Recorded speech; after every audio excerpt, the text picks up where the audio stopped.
भाई कोई लाख के अंदर मोबाइल है? जी भाई, आपको बिल्कुल मिल जाएगा। मुझे ये बताएं, आपको जेवी चाहिए, ये बताएं मुझे आपको फैक्ट्री लेना है, ये बताएं आपको ऑफिशियल अप्रूव चाहिए, ये बताएं आपको नॉन ऑफिशियल चाहिए, ये बताएं आपको सर्वर अप्रूव चाहिए, ये बताएं आपको बिल्कुल लॉक वाला चाहिए, या ये बताएं आपको कौन सा लेना है। ये सारे मॉडल मिल जाएंगे। भाई मुझे मोबाइल लेना है। इतने सारे सवाल आप कर रहे हैं तो मुझे कुछ समझ नहीं आ रहा। मुझे कोई मोबाइल दे दे अच्छा सा, जो मोबाइल हो। अभी बता देते हैं आपको। अगर आप मार्केट में जाते हैं तो शॉप वाला इसी तरह से आपसे क्वेश्चन करता है कि आपको कौन सा फ़ोन चाहिए। मतलब अगर आपको एंड्रॉयड में चाहिए तो आपको पैच वाला चाहिए, सीपीआईडी अप्रूव चाहिए, सिम लॉक वाला चाहिए, नॉन पीटीए चाहिए। बहुत सारी कैटेगरी बता देता है। और इस तरह से अगर आप आईफोन भी लेने जाते हैं वहाँ पर भी आपसे यही पूछते हैं कि मतलब आपको जेवी चाहिए, फैक्ट्री चाहिए, नॉन पीटीए चाहिए। तो आप कंफ्यूज हो जाते हैं कि यार मैं तो एक सिंपल सा फ़ोन लेने आया था कि यार मुझे कोई भी लाख के अंदर अंदर जो है एक फ़ोन मिल जाए या उससे कम में मिल जाए और मैं उस फ़ोन को चला लूँ। तो यहाँ पर इस वक्त पाकिस्तानी मार्केट में बहुत ज़्यादा कैटेगरी है। आप कंफ्यूज हो जाएंगे कि यार मुझे ना किस फ़ोन को लेना चाहिए, सीपीआईडी लेना चाहिए, पैच अप्रूव लेना चाहिए। तो यहाँ पर मैं आपकी सारी कन्फ्यूजन दूर कर दूंगा। जब भी ये मार्केट में आप जाएंगे तो आपको पता होगा कि यार ये चीज़ें होती हैं। तो सबसे पहले हम आईफोन को कवर कर लेते हैं कि आईफोन में क्या क्या कैटेगरी होती है। उसके बाद एंड्रॉयड पर भी आ जाते हैं। एंड्रॉयड में बहुत सारी चीज़ें हैं, वन प्लस है, सैमसंग है, गूगल पिक्सल है, सब के ऊपर आपसे डिटेल में बात करता हूँ। तो सबसे पहले हम आईफोन को कवर कर लेते हैं। आईफोन में जेवी इस वक्त टॉप पे चल रहा है पाकिस्तानी मार्केट में। अगर आप एक आईफोन लेते हैं लाख के अंदर अंदर तो वो आपको, अगर जेवी में लेते हैं तो वो 50,000 में मिल जाता है। अगर 1.5 लाख का है तो वो लाख का मिल जाता है। मतलब हाफ हाफ प्राइस हो जाती है। तो यहाँ पर काफ़ी लोगों ने मुझसे क्वेश्चन पूछा है कि भाई आप जेवी के बारे में कुछ गाइड कर दें। तो दोस्तों जेवी आईफोन आप यूँ समझ लें, अगर आप बाहर कोई बंदा एक फ़ोन यूज़ कर रहा है, आईफोन मतलब अमेरिका में, कनाडा में या कहीं भी यूज़ कर रहा है और वो फ़ोन इंस्टॉलमेंट पे लिया है, आईफोन इंस्टॉलमेंट पर लिया है, जब तक उसकी इंस्टॉलमेंट पूरी नहीं होती, मतलब अगर कोई फ़ोन उसी दौरान यूज़ कर रहा है और बाहर से मतलब पाकिस्तान ले आता है या किसी और कंट्री में भी ले जाता है तो उसमें ऑटोमेटिकली जेवी लॉक लग जाता है, मतलब कंट्री लॉक लग जाता है। और वो लॉक तभी हटता है जब उसकी इंस्टॉलमेंट पूरी हो जाए। उसकी इंस्टॉलमेंट पूरी होगी तो यहाँ पे ये ऑटोमेटिकली ये जेवी से फैक्ट्री हो जाएगा। तो इसको जेवी कहते हैं और यहाँ पे पाकिस्तानी मार्केट में ये सस्ता मिलता है। अच्छा, यहाँ पर मैं आपको एक बात बताता हुआ चलूँ, काफ़ी लोग यही पूछते हैं कि यार जेवी आईफोन में कोई नुकसान तो नहीं है। जेवी आईफोन में कोई नुकसान नहीं। अगर आप जेवी लेते हैं, साल 2 साल यूज़ करते हैं, ये ऑटोमेटिकली नेटवर्क लॉक हट जाता है, मतलब जेवी से फैक्ट्री हो जाता है। फैक्ट्री के ऊपर भी मैं यहाँ पे गाइड कर दूं। फैक्ट्री आईफोन वो होते हैं जो 4 महीने सिम चला सकते हैं। मतलब आपने बाहर से कोई आईफोन ले लिया, यहाँ पाकिस्तान में ही आपने कोई आईफोन ले लिया तो 4 महीने सिम चला सकते हैं। नॉन पीटीए होगा, मतलब वो फैक्ट्री होगा और नॉन एक्टिव होगा। नॉन एक्टिव होगा तभी जाके वो 4 महीने सिम चलाएगा। ऐसा ना हो कि आप मार्केट में जाएं और फैक्ट्री लेने जाएं तो आप ये समझेंगे कि नहीं ये तो मतलब 4 महीने सिम चलाएगा। फैक्ट्री भी होना चाहिए और नॉन एक्टिव भी होना चाहिए, तभी जाके उसमें 4 महीने सिम चलेगी। 4 महीने के बाद नॉन पीटीए हो जाएगा, मतलब पीटीए वाले इसको बंद कर देंगे। उसके बाद आप नॉर्मली चला सकेंगे, मतलब विदाउट पीटीए आप इसको, विदाउट सिम आप इस फोन को यूज़ करेंगे। ऑफिशियल अप्रूव का आप सबको ही पता होगा कि ऑफिशियल टैक्स भरेंगे तो आपका आईफोन ऑफिशियली लाइफ टाइम के लिए अप्रूव हो जाएगा। अच्छा, यहाँ पर भी काफ़ी लोग सवाल करते हैं कि यार अगर हम एक सिम पीटीए अप्रूव कर लें तो ये नहीं होता। अगर आप को टैक्स भरना है आपको दोनों सिम का भरना होगा, सिंगल का नहीं होता। पहले होता था, मतलब आज से 2-3 साल पहले होता था, लेकिन अब नहीं होता। अब अगर आप आईफोन का टैक्स भरेंगे तो दोनों सिम का एक साथ ही भरते हैं, मतलब सिंगल सिंगल का इसमें कोई लोचा नहीं है। आपको दोनों सिम एक साथ ही उसका जो है वो पीटीए का टैक्स भरना होगा। अब बात कर लेते हैं यहाँ पे एंड्रॉयड फ़ोनों के ऊपर। यहाँ पे वीडियो थोड़ी सी लंबी हो जाएगी लेकिन आपको नॉलेज ऐसी मिलेगी कि आपको दोबारा पूछना ही नहीं पड़ेगा किसी से कि यार इस फ़ोन के बारे में बता दें आप। एंड्रॉयड में आप सैमसंग, गूगल पिक्सल, मोटरोला, इन सब के ऊपर मैं आपसे डिटेल में बात करता हूँ। तो दोस्तों यहाँ पर सबसे पहले हम सीपीआईडी को कवर करते हैं।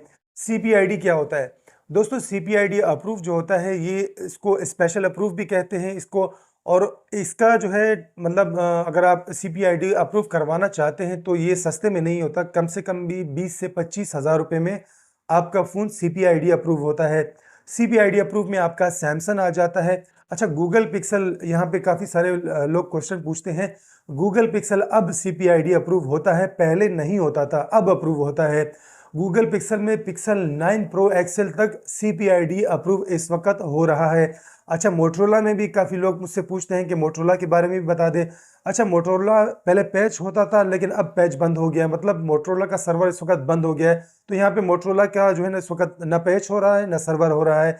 लेकिन इस वक्त आप सैमसंग भी कर सकते हैं, गूगल पिक्सल भी कर सकते हैं, और एंड्रॉयड का कोई भी फ़ोन हो उसको आप सर्वर अप्रूव कर सकते हैं। इसका टैक्स जो है ना, टैक्स तो नहीं कह सकते आप, इसका जो है ना आप ऑनलाइन जो पेमेंट होती है वो मैक्सिमम 20 से 25 हज़ार के अंदर अंदर आप अपने फ़ोन को CPID अप्रूव कर सकते हैं। CPID के केस में ये होता है कि आपके फ़ोन के EMI नंबर को चेंज किया जाता है किसी ऐसे फ़ोन के साथ जिसका PTI टैक्स 2000, 4000 या 5000 हो, तो वो टैक्स जो है वो पे किया होता है ऑलरेडी, तो उसका जो है ना EMI नंबर फीड किया जाता है सैमसंग के अंदर, गूगल पिक्सल के अंदर, या कोई भी एंड्रॉयड का फ़ोन हो उसके अंदर फीड किया जाता है, तभी आपके सिग्नल वहाँ आ जाते हैं।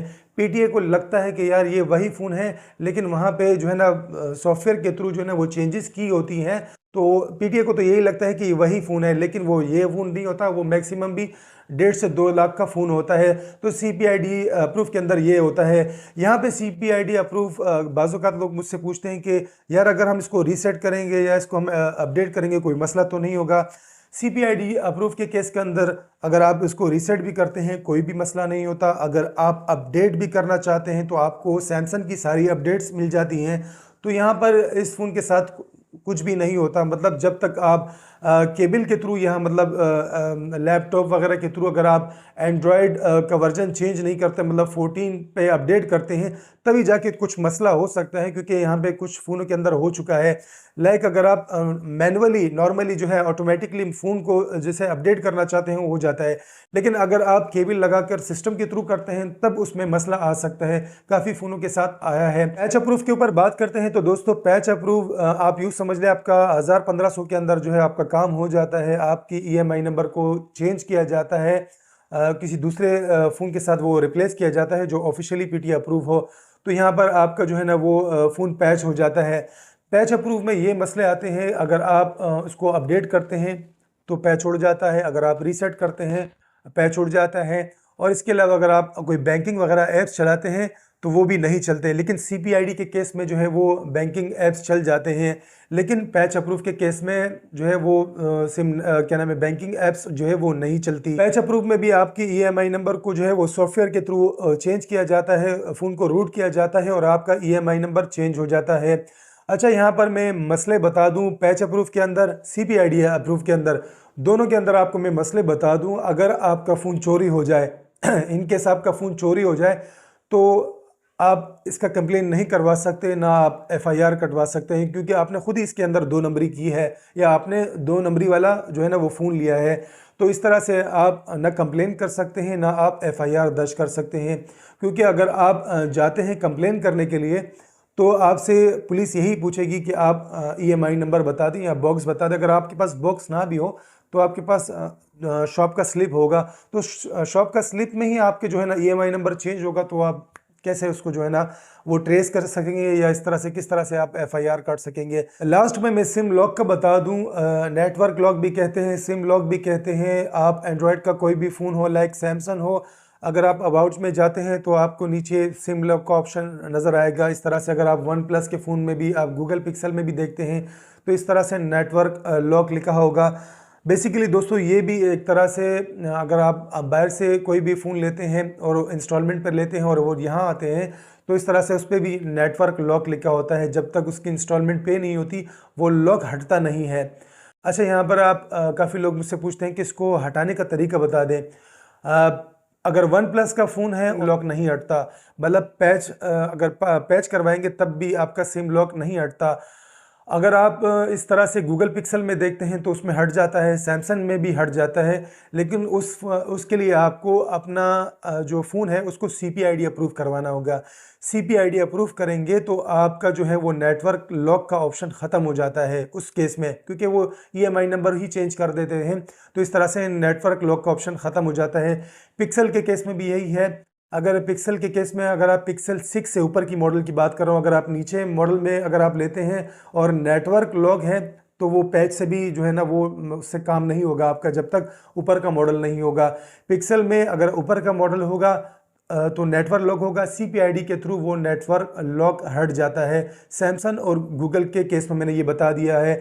तो इस तरह से आपको सिम लॉक का भी मैंने बता दिया है, इस तरह से पैच का, CPID अप्रूव का, ये सारी चीज़ें मैंने आपको बता दी है। अगर आपने ये पूरी वीडियो देख ली है तो आपको ज़िंदगी में भी किसी से दोबारा पूछने की ज़रूरत नहीं पड़ेगी कि यार CPID अप्रूव क्या होता है, पैच अप्रूव क्या होता है। अगर मैं अपडेट करूँगा तो मसला तो नहीं आएगा, या अगर मैं रीसेट करूँगा तो मसला तो नहीं आएगा।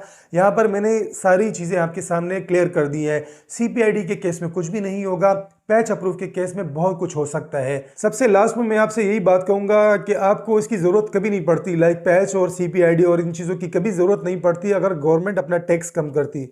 मतलब अगर गवर्नमेंट अपना टैक्स 20 से 25 हज़ार नॉर्मल फ़ोन के अंदर रखती, मतलब जो लाख के अंदर अंदर रेंज में फ़ोन आते हैं उसके अंदर 20 से 25 हज़ार का टैक्स होता, तो ना CPID अप्रूव की ज़रूरत पड़ती, ना पैच की ज़रूरत पड़ती, किसी चीज़ की ज़रूरत नहीं पड़ती। लेकिन यहाँ पे गवर्नमेंट ने लाख लाख के फ़ोन के अंदर लाख लाख रुपए का टैक्स रखा हुआ है, तो किस तरह से जो है ना, तो ये 2 नंबरी तो आपके सामने आएगी। तो पैच भी होगा, इस तरह से लोग पैच भी करेंगे, इस तरह से लोग CPID अप्रूव भी करेंगे। तो गवर्नमेंट को खुद चाहिए कि टैक्स कम करें, आवाम के लिए रिलीफ करें, ताकि वो 2 नंबरी की तरफ ना जाएं और ऑफिशियली टैक्स भरें जिसके प्राइस कम हो। मतलब लाख के अंदर अंदर जो फ़ोन आते हैं उसका टैक्स मैक्सिमम भी 12,000 हो, 15,000 हो, 20,000 हो, इतना टैक्स हो तब भी समझ में आता है, लेकिन ज़्यादा टैक्स आवाम अफोर्ड नहीं कर सकती। तो दोस्तों ये थी आज की वीडियो। अगर आपने पूरी वीडियो एंड तक देख ली है तो दोस्तों, अगर आप चैनल पर न्यू है और आपने चैनल को सब्सक्राइब नहीं किया तो दोस्तों चैनल को ज़रूर सब्सक्राइब कीजिए, बेल आइकन को भी प्रेस कीजिए ताकि इस तरह से इंफॉर्मेटिव वीडियोस आपको मिलते रहें। अब तक के लिए इतना ही। अपने दोस्त नकीब शिनवारी को इजाज़त दीजिए। अल्लाह हाफ़िज़।